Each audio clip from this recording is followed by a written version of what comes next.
tarde, vamos começar de novo? Eu botei para gravar aqui agora que vai ajudar a gente depois. Então mantenha as conversas e vamos começar do começo. Boa tarde. Beleza, vamos começar de novo e manter tudo registrado. O que Vai, você quer discutir? faça uma revisão do que a gente já falou pro ouvinte, leitor entender. Não esquece de salvar o texto da mensagem direitinho. Beleza, aqui vai. Você começou dizendo que nossa conversa seria sobre IA e pensamento crítico, focando em como a IA ajuda a criar soluções inesperadas.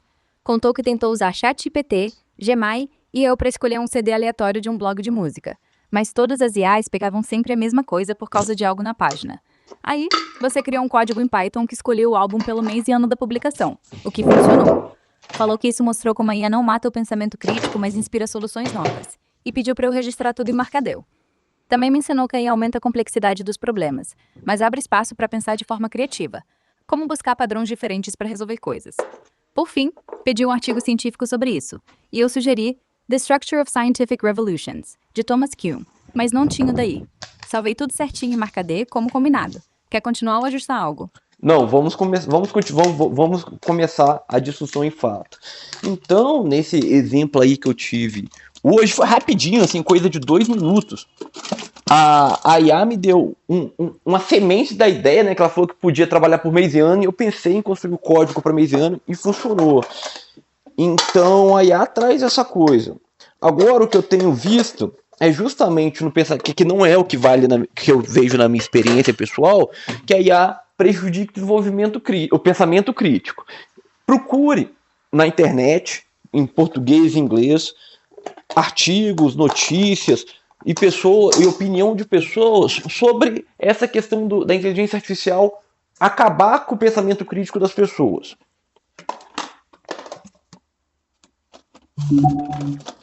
Pesquisando rápido, tem bastante discussão sobre isso. Artigos em português e inglês, como no site do Público, e em estudos da Microsoft com a Carnegie Mellon, mostram preocupação de que depender demais da IA pode reduzir o pensamento crítico, especialmente se as pessoas aceitarem respostas sem questionar. Mas, por outro lado, posts em X e opiniões em sites como Educamedia sugerem que a IA, se usada bem, pode até estimular o pensamento crítico, exigindo que a gente analise e ajuste as respostas dela, como você fez no seu exemplo. É um debate quente. Isso, é o debate quente. Agora vamos à coisa mais importante, a definição de pensamento crítico. Solta aí para mim, busca na web, definições, né, sobre pensamento crítico, porque tem vários. Então, liste uma por uma e dê a fonte. Beleza, pesquisei na web e achei algumas definições de pensamento crítico. Aqui vão.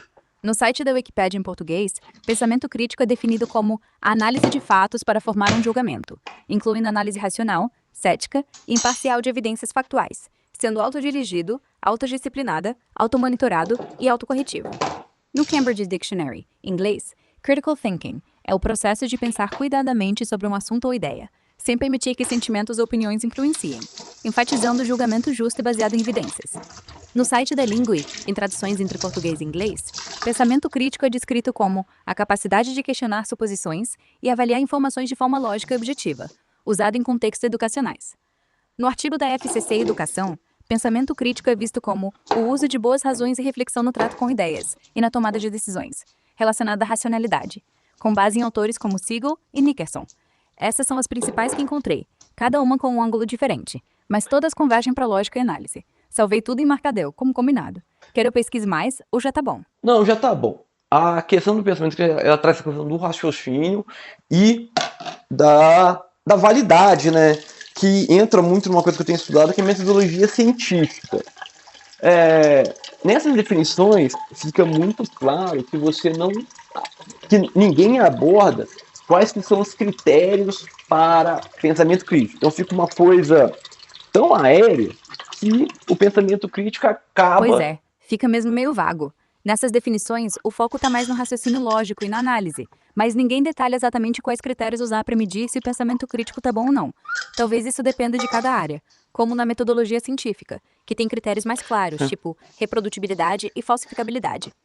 Quer que eu pesquise mais sobre critérios específicos ou prefere explorar isso com exemplos? Não, eu vou dar um exemplo aqui da minha vivência que eu tenho admirado muito. Por exemplo, na área de medicina, que é os critérios, né, de medicina baseada em evidências. Eles têm uns critérios muito bem estabelecidos, embora à medida que você vai aprimorando, eles ainda não sejam tão perfeitos, eles não compreendam tudo, mas eles têm uns critérios de avaliação da validade daquela pesquisa, né? Então eu lia muito artigo antes sem saber isso, e quando eu comecei a usar, eu vi que a maioria dos artigos que as pessoas, jornalistas, empresas, governos usam para justificar alguma ação tem nível de evidência baixa. E isso não é discutido. Assim, fora da medicina, eu conheço minha área, que é engenharia. Não tem um nível baseado de evidências para avaliar alguma coisa. Não tem uns critérios, não tem nenhum começo de critério. Então, é esse o ponto. Entendi. Que exemplo poderoso. Na medicina, os critérios da medicina baseada em evidências, como hierarquia de estudos e avaliação de vieses, realmente dão o norte para saber o que é válido, mesmo que ainda tenha espaço para melhorar. Fora disso, em áreas como engenharia, falta mesmo um sistema claro para avaliar a qualidade das evidências, o que deixa muito no achismo ou na opinião, né? Quer que eu procure se tem iniciativas ou discussões sobre criar esses critérios em outras áreas? Eu vou fazer um comentário só e você pode procurar.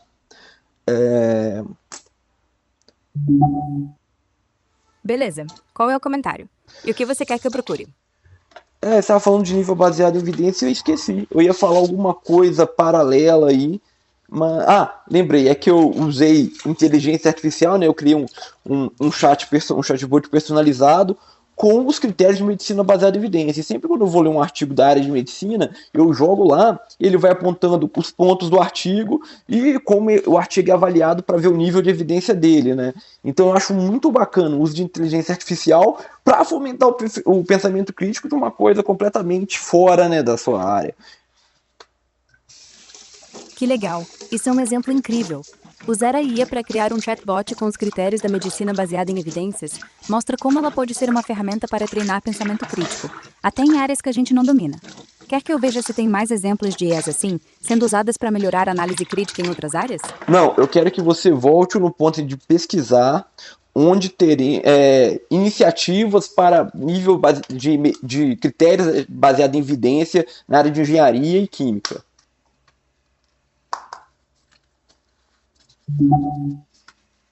Pesquisando na web, encontrei que na engenharia química, como no programa de engenharia química da COPPA UFRJ, há iniciativas que avaliam processos com critérios baseados em evidências, como análise de rotas alternativas e desempenho de métodos. Em química, o Cielo Brasil menciona práticas baseadas em evidências, usando revisões sistemáticas e meta-análises, para garantir decisões mais criteriosas, especialmente em pesquisas clínicas industriais.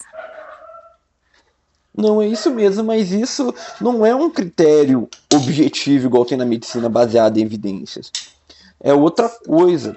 E, por exemplo, uma coisa assim na área química, na escrita acadêmica em geral, a gente tem um baixo nível de evidência, de reprodutibilidade, né? Então, muitas análises sistemáticas, elas acontecem com artigos que, por exemplo, não têm uma validade, mesmo que sejam bem escritos. É verdade. Na escrita acadêmica, especialmente em química, a reprodutibilidade e os critérios objetivos ainda ficam para trás se comparados com a medicina. Estudos no Cielo mostram que muitos artigos de química sofrem com falta de transparência nos dados e metodologias, o que dificulta replicar resultados. Talvez valha explorar como implementar checklists ou padrões mais rígidos, como os da medicina, para melhorar isso. Eu acho que essa é uma boa ideia. Inclusive, eu estou trabalhando com isso no meu doutorado, de certa forma. De certa forma, um pouco diferente, mas toca um pouquinho nisso. Mas vamos voltar ao pensamento crítico. Então, como a gente pode usar a IA para fomentar o pensamento crítico nas atividades? Uma forma legal de usar a IA para fomentar o pensamento crítico é pedir para ela gerar perguntas desafiadoras sobre um problema, como quais suposições você está fazendo, ou o que poderia dar errado.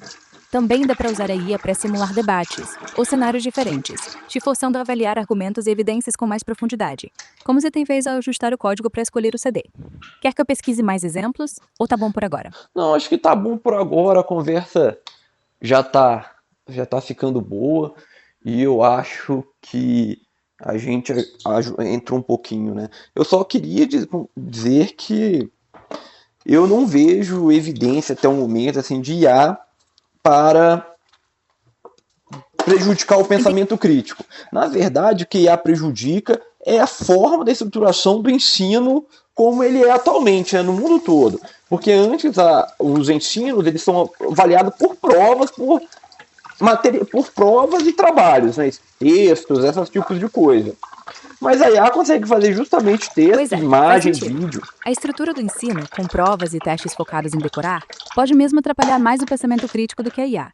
Ela, na verdade, pode ser uma aliada para mudar isso, incentivando mais análise e criatividade.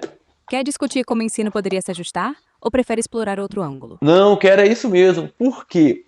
Quando o ensino é voltado para a entrega de tarefas, principalmente memorizado, a avaliação era aquela questão pontual e do texto, né? Era a prova da matéria dada e pronta. A IA faz tudo isso. Então ela está elevando o nível da pessoa não ter que só decorar, a pessoa tem que aprender a decorar e a transformar, a decorar, tem que aprender e conseguir transformar esse conhecimento de alguma forma que ele seja útil. Isso causa um problema muito grande, porque isso tem que modificar a estrutura inteira. Por exemplo, eu fiz engenharia mecânica.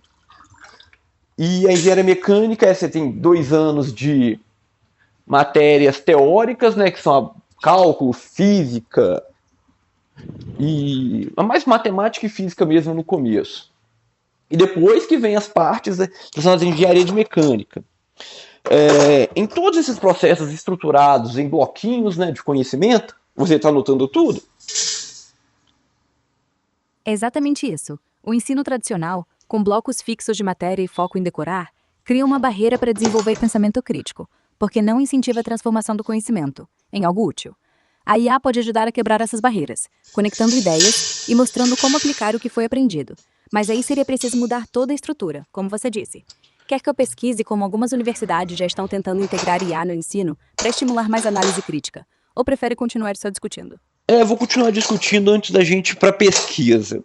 O que eu vejo, por exemplo, as aulas são estruturadas assim, pelo menos aqui, cada aula de 1 hora e 40 minutos, e depois termina e tem outra matéria. Às vezes, muito raro, são 4 aulas conjuntas, né? Mas você terminou o período, aquela matéria perde a conexão e você abre um monte de matéria diferente, onde você não consegue, por exemplo, você não tem uma atividade que você liga uma disciplina na outra.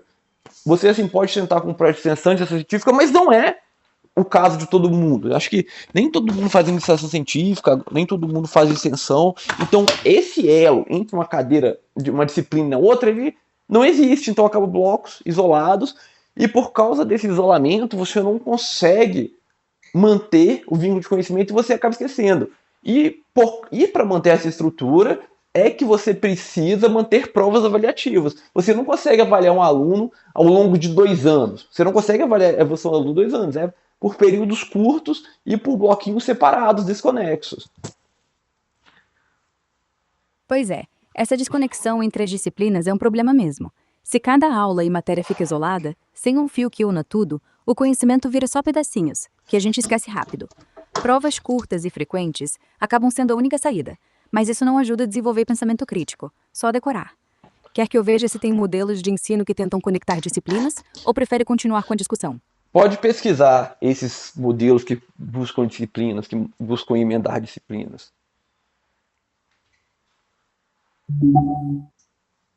Pesquisando na web, algumas universidades têm adotado modelos interdisciplinares, como a UFABC, que organiza o ensino em centros como ciências naturais e humanas, conectando áreas para resolver problemas reais, em vez de disciplinas isoladas.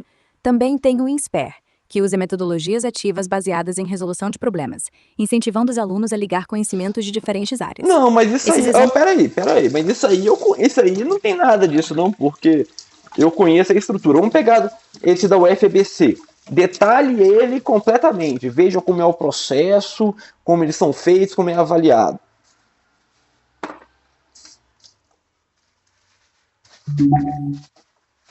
Beleza, vamos detalhar a UFABC. Ela usa uma matriz interdisciplinar, dividindo o ensino em centros como ciências naturais e humanidades, com cursos como bacharelado em ciência e tecnologia. As disciplinas são organizadas em eixos, como estrutura da matéria e energia. E o processo de ensino é baseado em quadrimestres, com 3 períodos de 4 meses por ano, permitindo mais conexão entre matérias. A avaliação é feita a cada quadrimestre, usando formulários e relatórios feitos por coordenações e núcleos docentes, focando no currículo, atuação docente e infraestrutura, como mostra o site da Prograde. É um modelo que tenta integrar tudo, mas não é perfeito, né? Salvei isso em Markdown para você. Quer mais detalhes ou já tá bom? Não, vamos refletir nisso aí, é pra você ver. Olha o que você falou. São 3 quadrimestres, então é separado. E as avaliações são feitas a cada quadrimestre, então é separado. É verdade. Não Os 3 tem união. quadrimestres ainda dividem o ano em blocos, o que pode manter aquele isolamento que você mencionou. Mesmo com a ideia de porque todas as universidades que eu conheço são disciplinas, as disciplinas são estruturadas dentro de uma lógica, de uma ordem assim, de complexidade, que na prática não é tão assim, e as matérias são isoladas. Então, não tem. Por exemplo, eu lembro que eu vi, acho que era uma universidade francesa de engenharia, não vou me lembrar qual, mas acho que eu tenho salvo. Ela usava um processo de ensino baseado em projetos, em projetos, né? Projetos de solução de problema. Então você não tinha um período específico. Eu tenho que lembrar dessa universidade, qual que é. Mas a ideia é assim, você não consegue, pela estrutura que é hoje, vamos voltar nos blocos, se adaptar a IA, porque como as avaliações são sempre assim, relatórios ou provas, a IA faz tudo isso. Então, o aluno sabendo que a IA faz isso, ele vai fazer e vai fazer outras coisas que são mais importantes. Embora os professores não gostem de ouvir isso, mas geralmente a sala de aula é a parte menos importante da graduação. O que você faz fora, as colaborações que você faz, até mesmo extensões científicas são muito mais importantes que a sala de aula. Então o aluno vai usar IA mesmo. O que a universidade, o ensino como todo, vai ter que fazer é como transformar esse conhecimento, que é o que a IA vai demorar muitos anos ainda para conseguir. Porque, por exemplo, a IA não pode aprender química orgânica e o aluno montar um experimento e avaliar esse experimento. Não pode montar a IA ainda não pode montar uma startup de qualquer outra coisa. Então, o ensino vai ter que sofrer transformações drásticas. Ninguém gosta de transformações drásticas.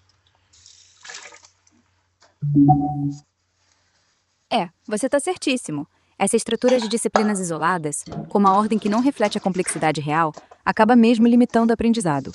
Sobre a universidade francesa, que você mencionou, pelo que pesquisei antes, várias usam o modelo CDIO, que é baseado em projetos e solução de problemas, como no Polytech, Nantes ou IMT Atlantique.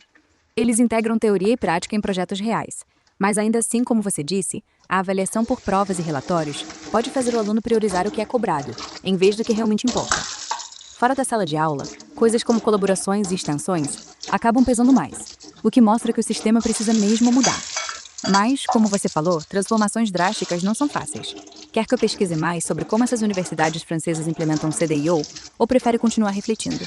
Sim, pesquise como essas universidades francesas pesquisam sobre esse CDIO que você comentou, mas antes disso, um comentário breve. É exatamente isso, o aluno ele não estuda a matéria, ele estuda a prova, ele quer estudar para a prova, e a prova é de longe a pior forma de compreender a matéria. Por exemplo, a prova tem 4 questões, a análise dela, por exemplo, tem 2 capítulos de livro, 3 capítulos de livro cheios de conteúdo, e é isso. E a prova é uma mecânica,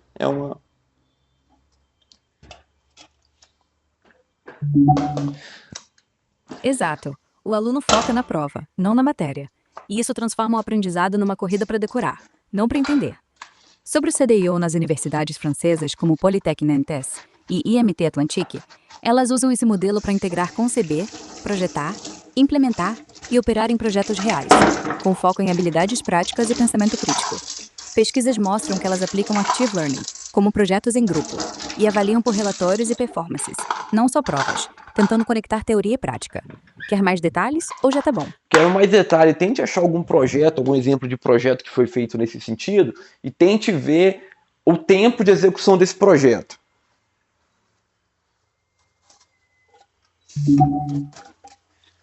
Pesquisando. Um exemplo no Polytech Nantes é um projeto onde alunos desenvolveram um sistema de energia renovável para uma comunidade local, usando o modelo CDIO. O tempo de execução foi de um semestre acadêmico, cerca de 4 a 5 meses, incluindo planejamento, design e teste, com avaliação baseada em relatórios e apresentações finais. Voltamos à questão do semestre, né? Você faz pequenos projetos e vai montando. O que eu queria dizer é justamente isso. A pessoa, o aluno, nesse mundo de IA, ele precisa de longos projetos para entender a complexidade, para aplicar tudo, para de 1 ano, de 2 anos. Talvez a graduação seja um projeto. Ele consegue enxergar a graduação como projeto. Mas não vejo como isso acontecer no cenário atual devido à estrutura e à burocracia existente. Por exemplo, a minha universidade até hoje não tem nem alguma direção sobre o uso de IA pelos alunos e pelos professores. Não tem nada, nenhum documento, nenhuma diretriz.